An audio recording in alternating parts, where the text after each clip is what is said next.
En 2017, la France a réduit ses déficits. Elle continuera à le faire. Elle maîtrise la hausse de la dépense publique de l'État. Grâce à l'engagement des élus, elle maîtrise aussi la hausse de la dépense publique locale. Et grâce à nos efforts continus, ceux de nos prédécesseurs et ceux de la majorité actuelle, nous allons pouvoir voter un budget de la sécurité sociale à l'équilibre. Ces tendances encourageantes sont le fruit d'efforts collectifs, en vérité moins celles de majorités successives que des Français, passés, présents, nationaux et locaux. Depuis le mois d'octobre, des millions de contribuables ont bénéficié d'une baisse de 30% de leur taxe d'habitation. Une taxe que beaucoup d'entre nous disaient à juste titre injuste.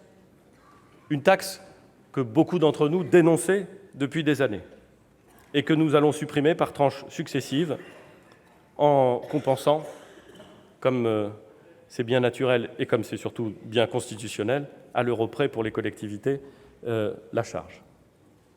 Nous avons choisi aussi de réduire et de simplifier la fiscalité sur le capital, parce qu'il s'agissait d'un engagement pris au moment de la campagne présidentielle puis de la campagne législative devant les Français. Parce que nos entreprises ont besoin de capital pour se développer. Parce que notre pays a besoin d'investisseurs, nationaux et étrangers.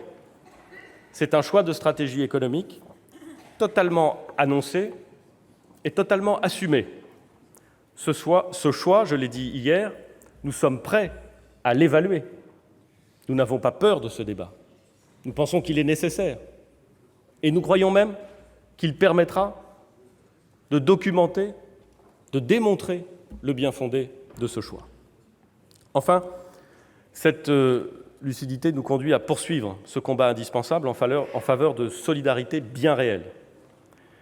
Ce ne sont pas forcément les mesures dont on parle le plus, et pourtant, nous savons que ce sont souvent celles qui changent la vie dans les faits.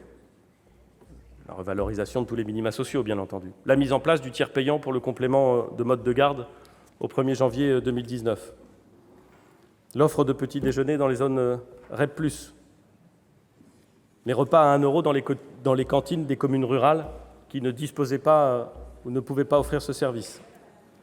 La possibilité pour tous les Français, à partir de 2019 et de manière progressive, de bénéficier d'une prise en charge à 100% de leurs lunettes, de leurs frais dentaires ou de leurs prothèses auditives.